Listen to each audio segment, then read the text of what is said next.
actually. Hey, How are you? I'm okay. Good. All right. Go on here.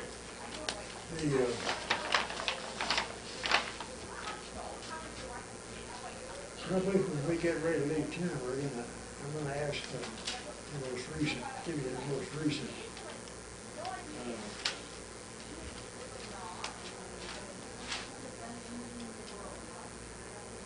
God, whatever it is, the bank statement.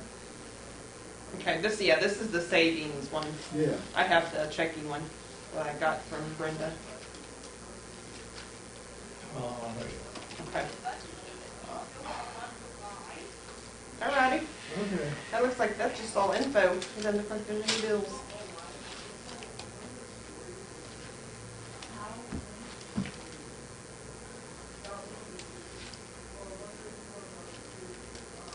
Yep. Okay. All right. Very good.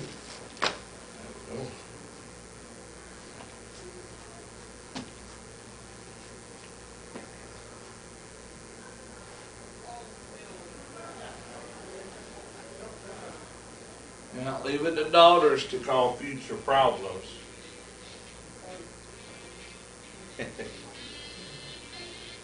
Guess I need to turn the music off. There we go. That'd be interesting. Yeah.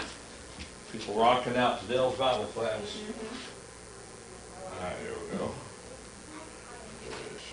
right. Testing, yeah. All right.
Well, we're the first ones here. Yeah, Mary, how are you? Good. How are you? Good.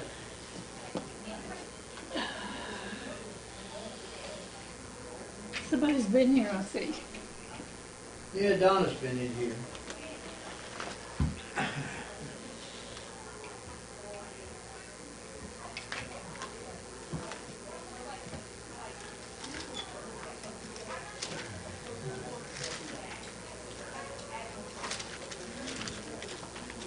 Come here.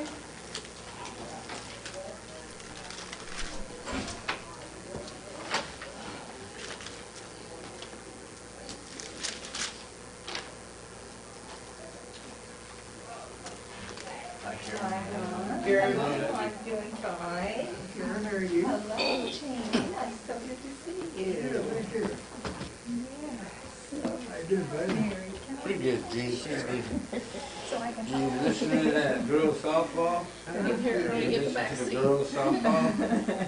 I didn't see it, but the marathon was it last night? Both of them were pretty interesting. Now we have a new head coach. Yeah, heard that. There wasn't no reason other than he just wanted, he was done, or Yeah, well, I didn't. did he miss? No, I think that was there to see if I missed it. Sometimes my stomach bothers Think me. you messed up, got in trouble, or bailing out gracefully? He messed up, I think. I mean, I could be totally wrong, so I'd be wrong if I said anything, but, Well, you know, he's still a young I guy. had to start Right. taking some allergy medications. And you always have to wonder why he stepped down Yes, it at was such a young age. There is one thing, there's a definite for thinking Riley was gonna be gone after this year. He's too good. They caught it, natural news. So that's one way of keeping him. And the doctors. Yeah, that's my guess is that, It's nice to have something that can give you the help. Yeah, I sure it is.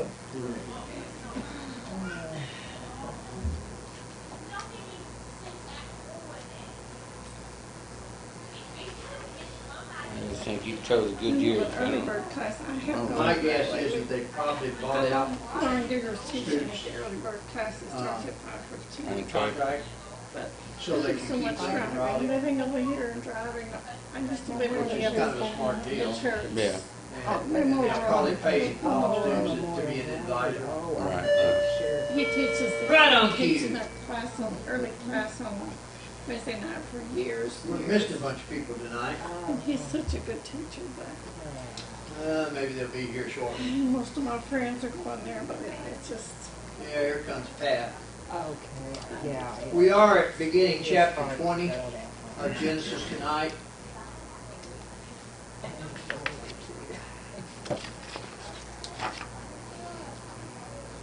And if you're still using your handout, it's on page 48.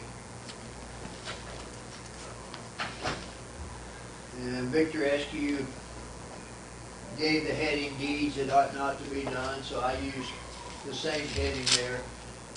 We'll look at Genesis 26 here in a moment. But he used the key verse of Genesis chapter 20, verse 9, and said the reason for this verse, there seems to be some debate on whether Abraham really lied to Abimelech. The words of Abimelech indicate that Abraham had committed deeds that ought not to be done, so that's why he used that. And then as far as titles, he has 2, 4, 6 titles there, possible titles. But he had some good information there as far as looking at chapter 20 that I won't include on all of it. But we are going to begin at chapter 20 tonight. I don't know of anybody sick. Seems like everybody's well. Just want to continue to remember our folks who, due to age and poor health, are not able to get out. And certainly our gospel meeting, which is coming up. So let's go to our Heavenly Father in prayer. Our most loving Heavenly Father, we thank Thee so much for this day, for the many blessings that You've given us, for the privilege we have of being able to assemble together, for the forgiveness of sins, Your Son giving His life that we might have everlasting life and will be faithful to Thee. We're thankful for each and every member of this congregation, for their faith. And we ask that You would be with each one of us, that we might grow spiritually, and that we would work diligently in Thy vineyard to make this a fruitful congregation in such a way that it would grow not only spiritually, but numerically as well. We're thankful, Father, for our upcoming gospel meeting. We ask that You would be with Brother Russ and his family as they travel to us, that they might have a safe journey. And we ask that You would be with Brother Russ, that as he prepares the lessons, that they might be lessons that are appropriate for us, that as a result of this gospel meeting, there would be much fruit that would be brought about due to the efforts of this congregation. We ask, Father, that You be with our members who have physical ailments, those who, due to age and poor health, are not able to get out. And we ask that You would use us as instruments, that we might reach out to them and help them in any way that we can. We ask, Father, that You be with us, that we might always give You the praise and glory, that we would never do anything and bring any shame or reproach upon Thee or upon the church. These things we ask in Jesus Christ's holy name. Amen. All right, chapter 20. interesting chapter. Critical scholars point to this chapter as well as Isaac's reprisal, and that's what we're going to look at in chapter 26, verses 6 through 11. And Donna, let's start with you tonight. If you'd read that for me, we'll complete the thought here as far as these critical scholars. Chapter 26, verses 6 through 11. So Isaac lived in Gerar. Gerar, yeah. When the men of the place asked about his wife, he said, "She is my sister," for he was afraid to say, "My wife," thinking the men of the place might kill me on account of Rebekah, for she is beautiful. It came about when he had been there a long time that Abimelech, king of the Philistines, looked out through a window and saw, behold, Isaac was caressing his wife Rebekah. Then Abimelech called Isaac and said, "Behold, surely she is your wife. How then did you say she is my sister?" And Isaac said to him, "Because I said I might die on account of her." Abimelech said, "What is this you have done to us? One of the people might easily have lain with your wife, and you would have brought guilt upon us." So Abimelech charged all the people, saying, "He who touches this man or his wife shall surely be put to death."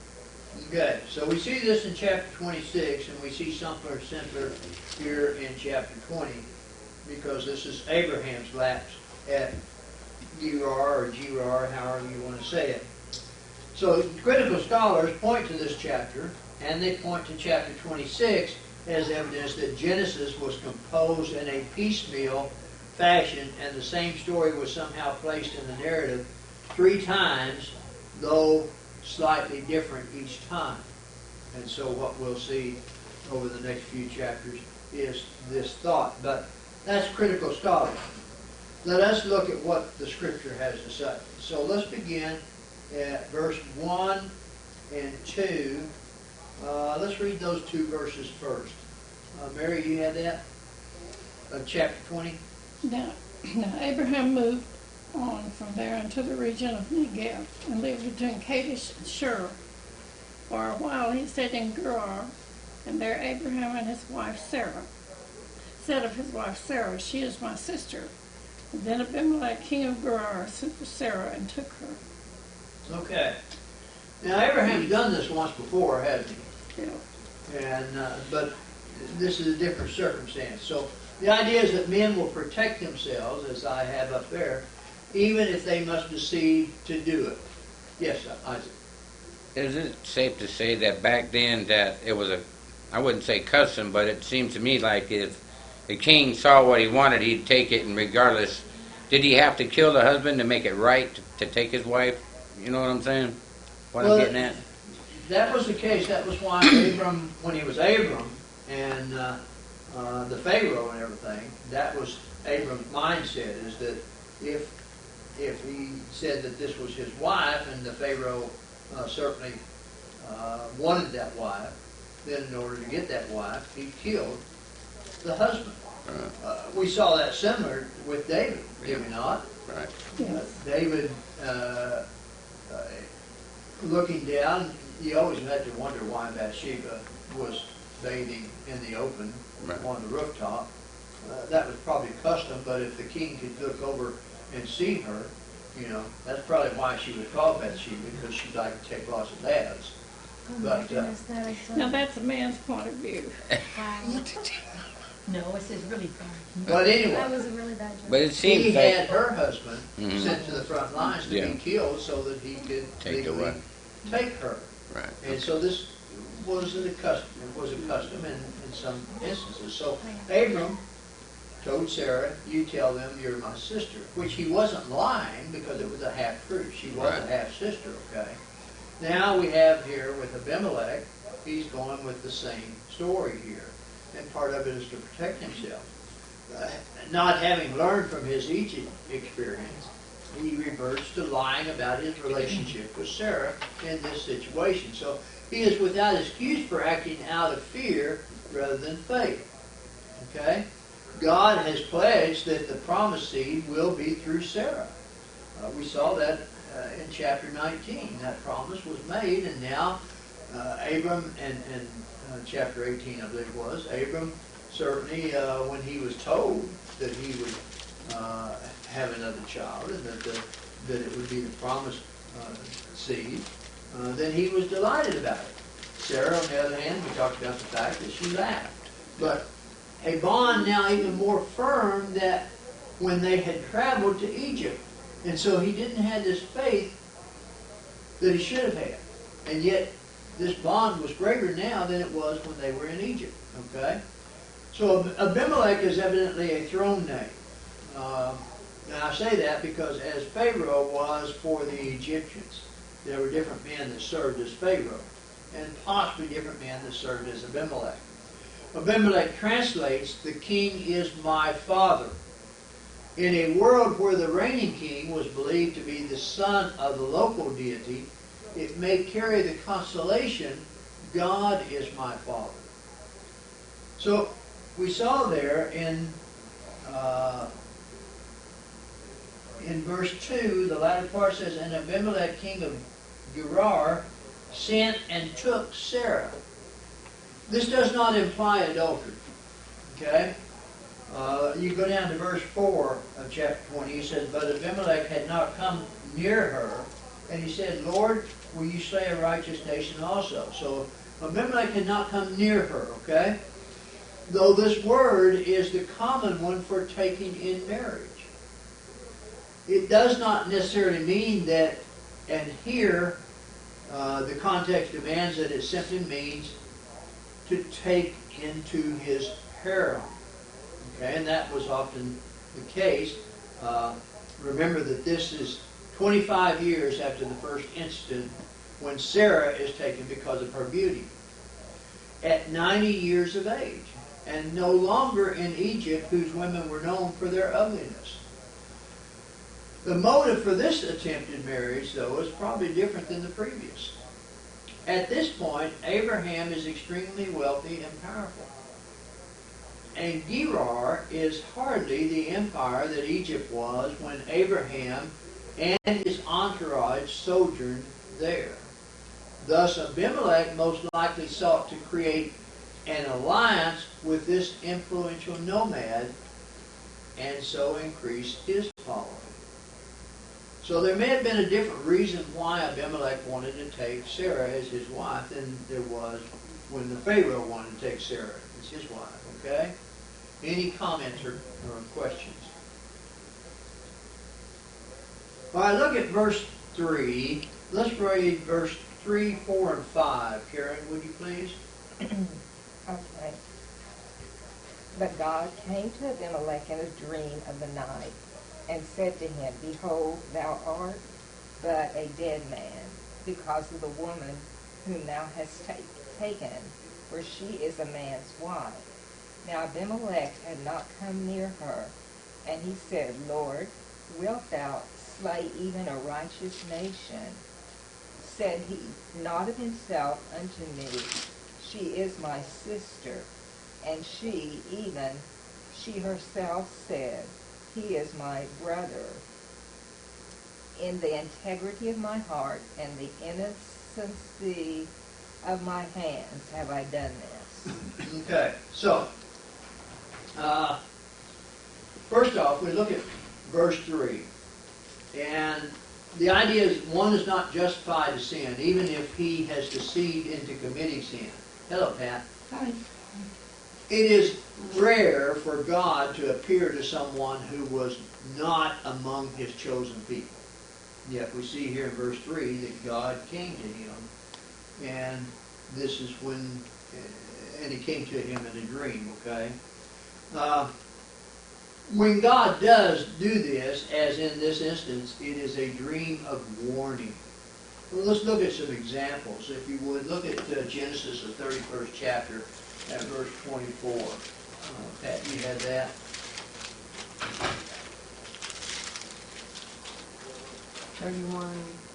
Verse 24. 24. Yeah. Oops, turn two pages.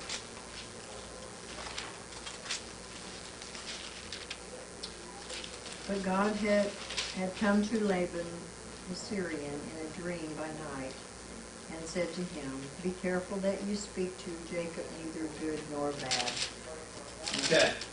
Laban, of course, was not one of God's chosen people, and yet God came to him in a dream, and this was a warning. Look at chapter 40 and verse 5, Stephanie. 40, verse 1? Yeah, Genesis chapter 40 and verse 5.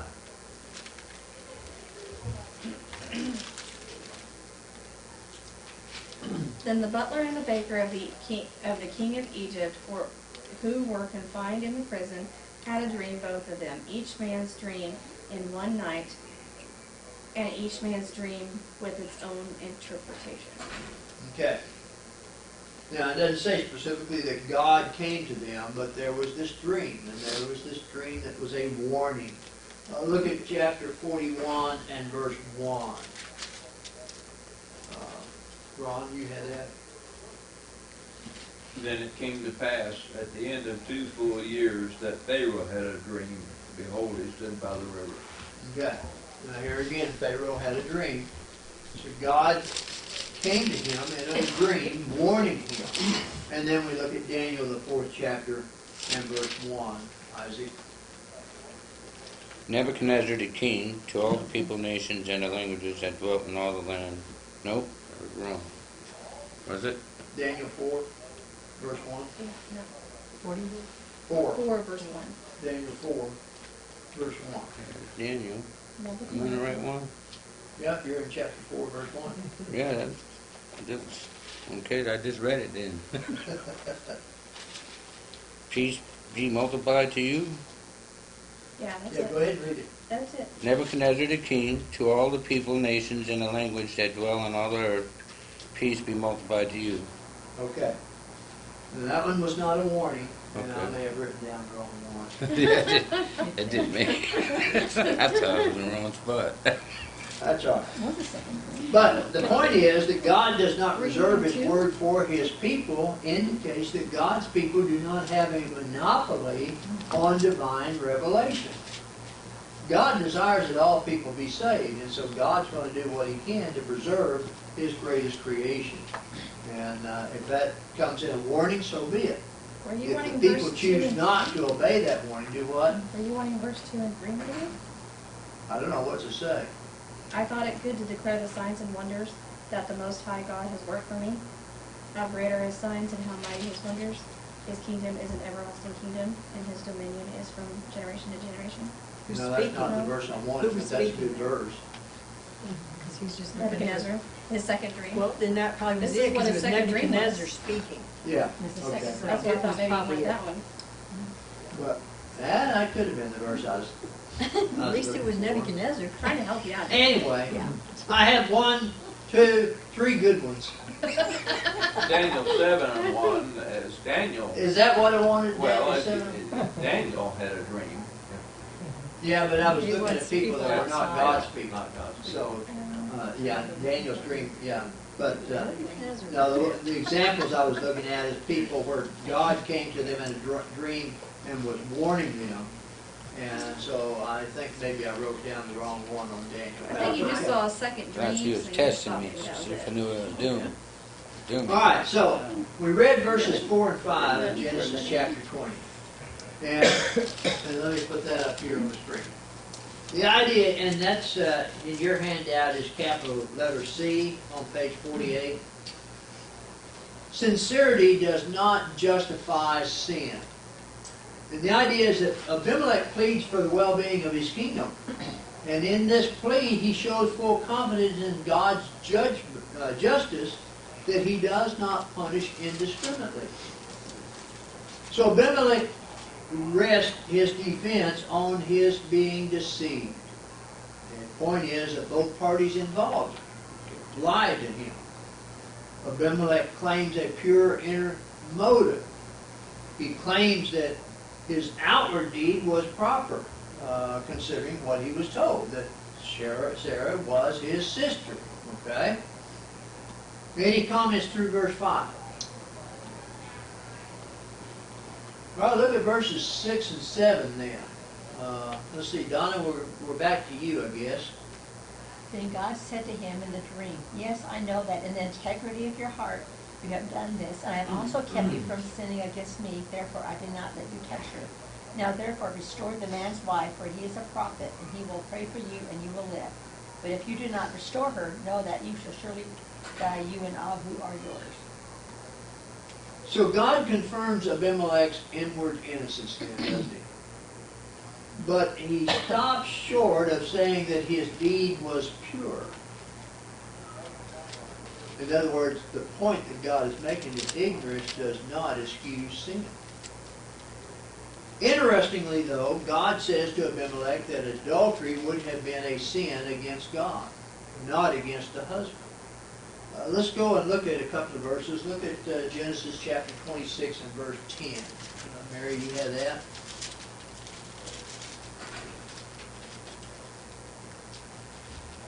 And Abimelech said, "What is this you have done to us?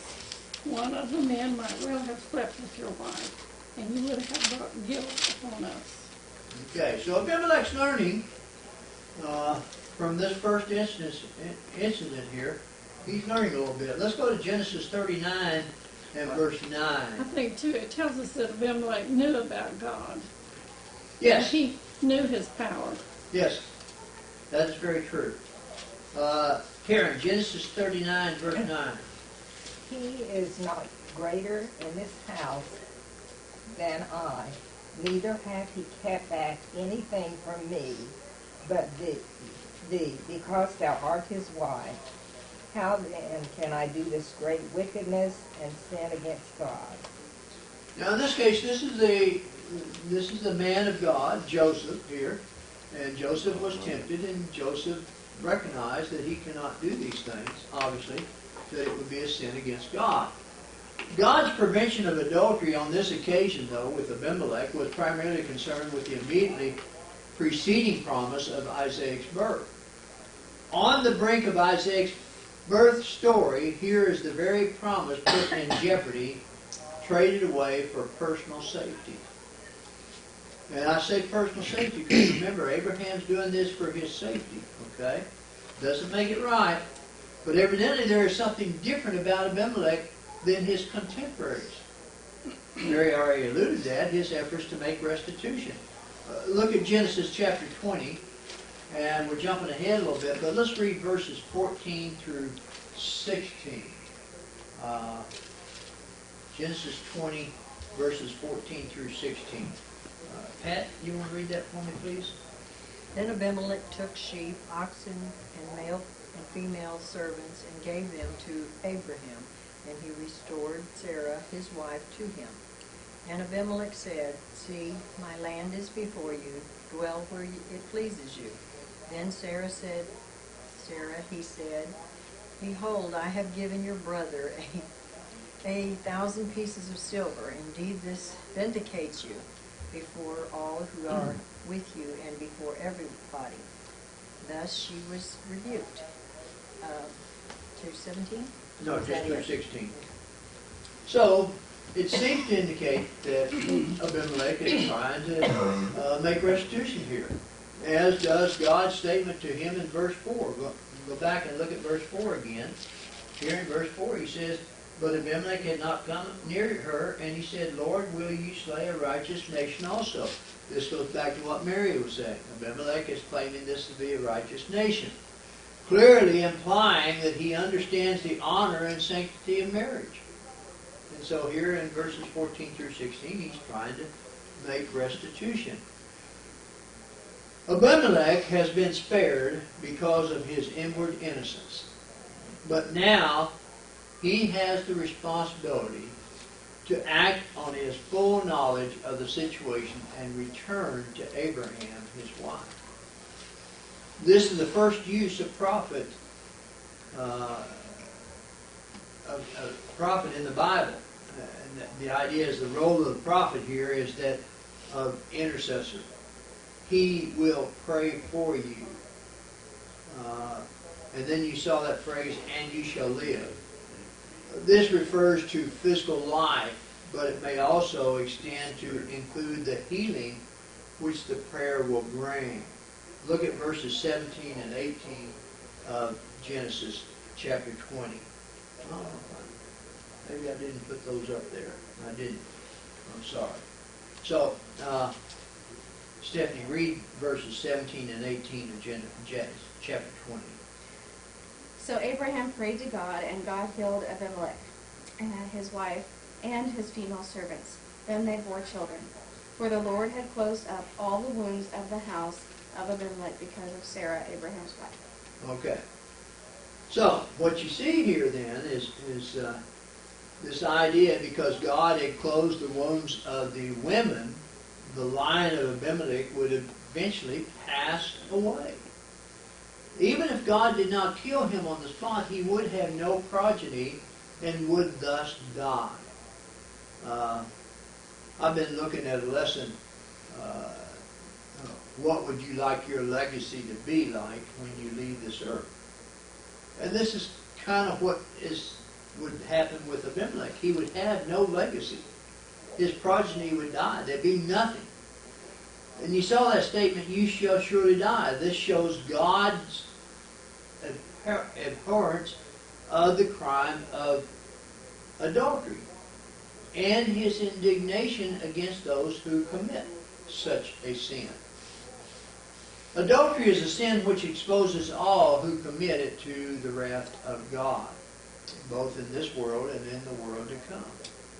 And that was the idea that we saw in verses 6 and 7. Any comments through verse 7? All right, looking at verse 8 then, specifically, and let's see here.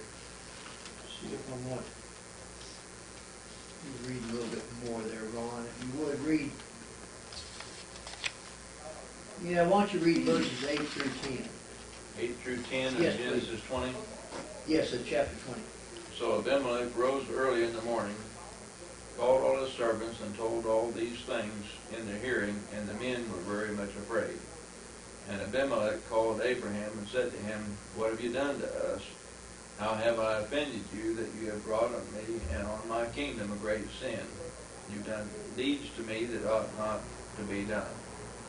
Then Abimelech said to Abraham, What did you have in view that you have done this thing? And Abraham said, Because I thought, surely the fear of God is not in this place, and they will kill me on account of my wife.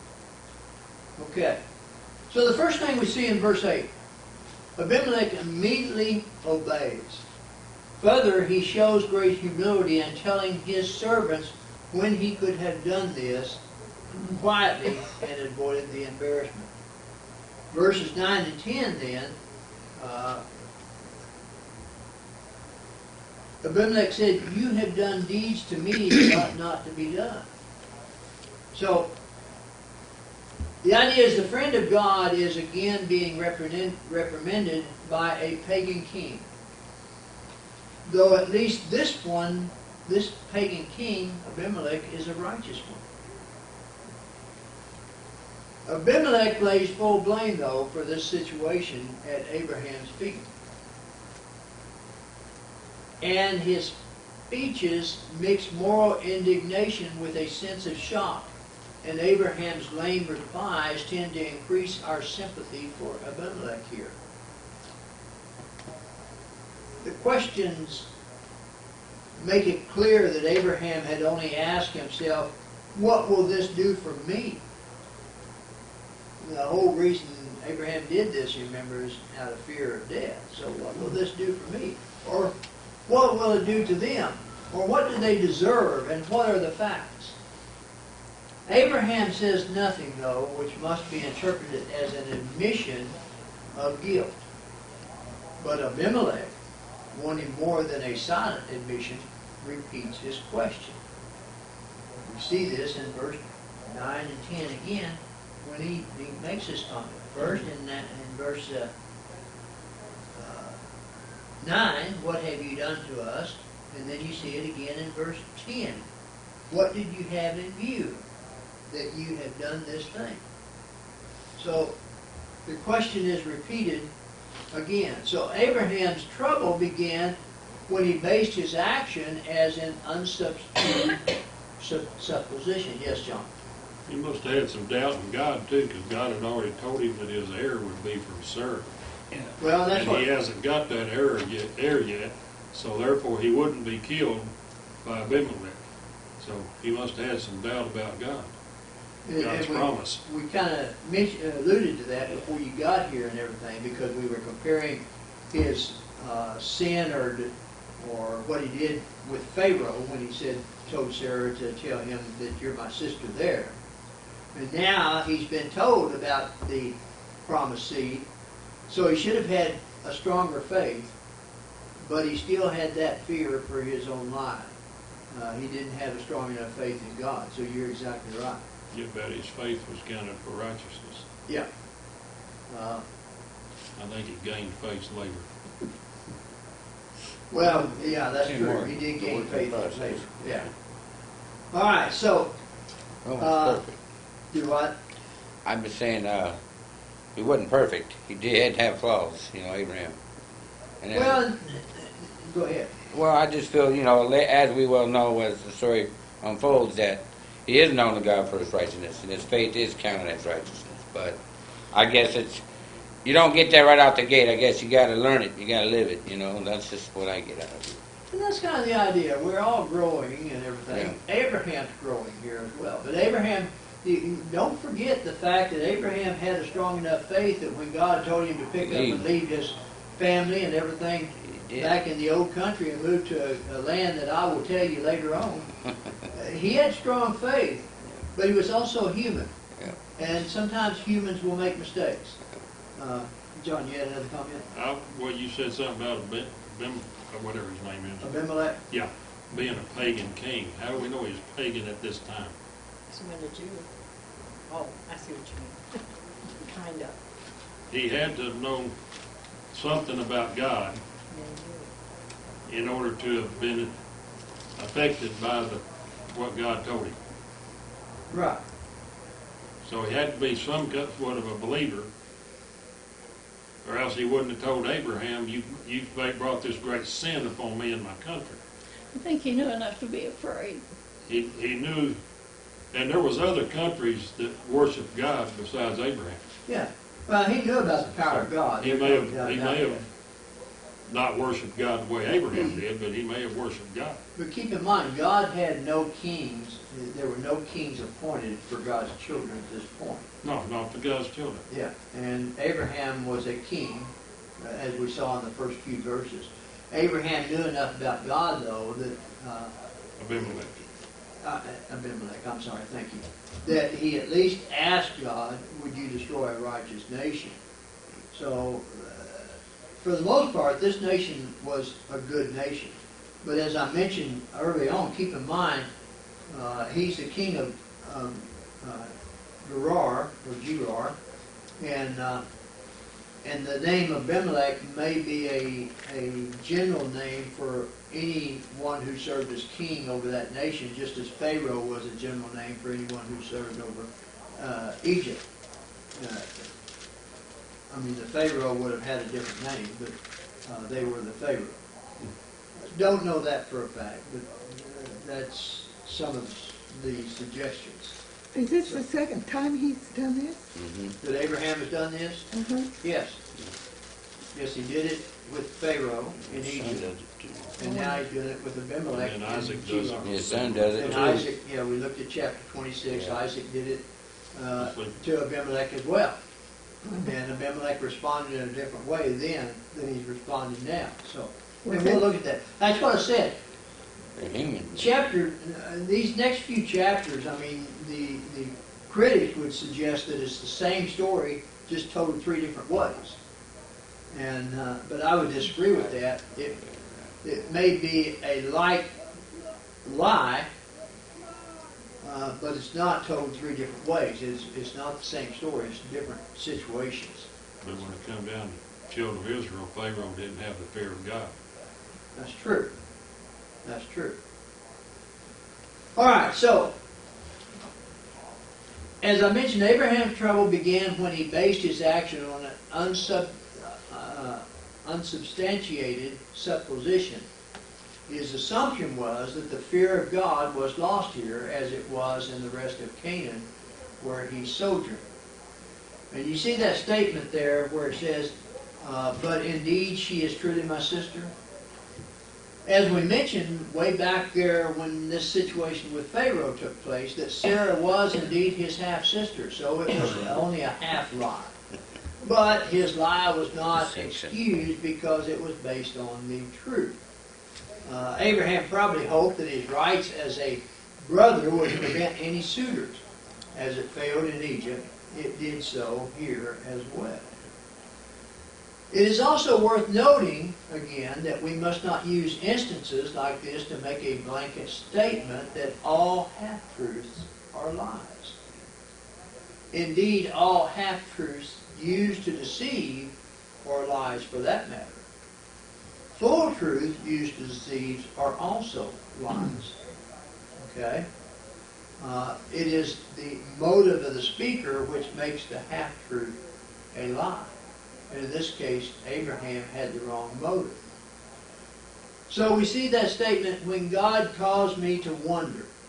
So Abraham now incriminates God. The verb used for wonder means to wonder about hopelessly and aimlessly, often in a hostile environment. It goes on to say, in every place, wherever we go, say of me, he is my brother. So Abraham and Sarah had a standing agreement then, since they left Ur, that this is the story that they would tell everyone, everywhere they went. This was an arrangement that has lasted at least 25 years. Any comments through verse 13? I guess God thought it was about time it stopped. Yeah. He corrected him this time. Yeah. So as we read in verses 14 through 16, we've already read that, but let's go back and read it again. I forget where we, Isaac. Then Amalek took sheep, oxen, and male and female servants, and gave them to Abraham, and he restored Sarah his wife to him. And Amalek said, see, my land is before you, dwell where it pleases you. All right, so as I have up on the screen, is exactly what Genesis, or Genesis 20, 14 through 16 says. Then Abimelech took sheep, oxen, and male and female servants, and gave them to Abraham, and he restored Sarah, his wife, to him. So Abimelech's giving gifts here to Abraham, as well as restoring his wife to him. In addition to his stated motive, these lavish gifts show the respect he has for Abraham's power, or at least the power of Abraham's God. Okay? Pharaoh gave gifts to Abraham before he found out who Sarah was, back in Genesis 12, verse 16. Let's look at that, Donna. Sorry, I thought you were... I skipped you, didn't I, John? I wasn't saying nothing. You should have. You read Genesis 12, 16 for me, would you? And he entreated Abram well for her sake, and he had sheep and oxen and asses and men servants and maid servants and she asses and camels. All right, so that was Pharaoh. Now Abimelech, as we read here, gives gifts to Abraham after he finds out Sarah's true identity. This point gives the impression that Pharaoh's gifts are a bridal price, and we suggested that before, that Pharaoh gave those as what's known as a dowry to Abraham, because Pharaoh wanted Sarah as his wife. Those of Abimelech are a compensation, though, after he learns that through this dream that what he's doing is wrong. So Abimelech also gives Abraham the choice of land for his sojourn, which suggests a no hard feelings approach. This could have been out of fear because Abraham was a prophet of God. 50 shekels was the maximum ever asked for in bride money. Look at Deuteronomy, the 22nd chapter, and verse 29. Now, Don, I'll ask you to read that one if you will. And the man who lay with her shall give to the girl's father 50 shekels of silver, and she shall be become his wife, because he has violated her. He cannot divorce her all his days. Now, the typical old Babylonian laborer received a wage of about a half a shekel a month. So this gives an indication of the scale of Abimelech's compensation here. The motive behind these gifts is to indicate that everyone present or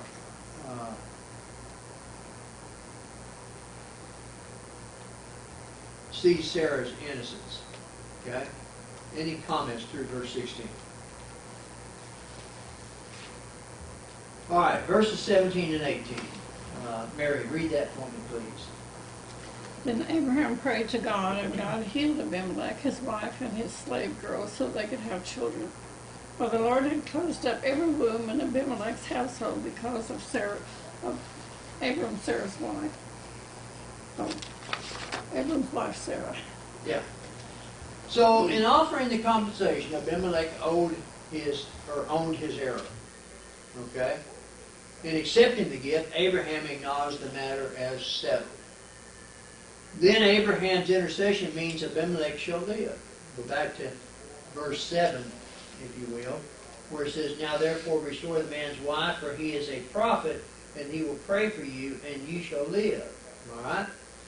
So Abraham's intercession means that Abimelech shall live. And that God healed him suggests he suffered a fatal illness also.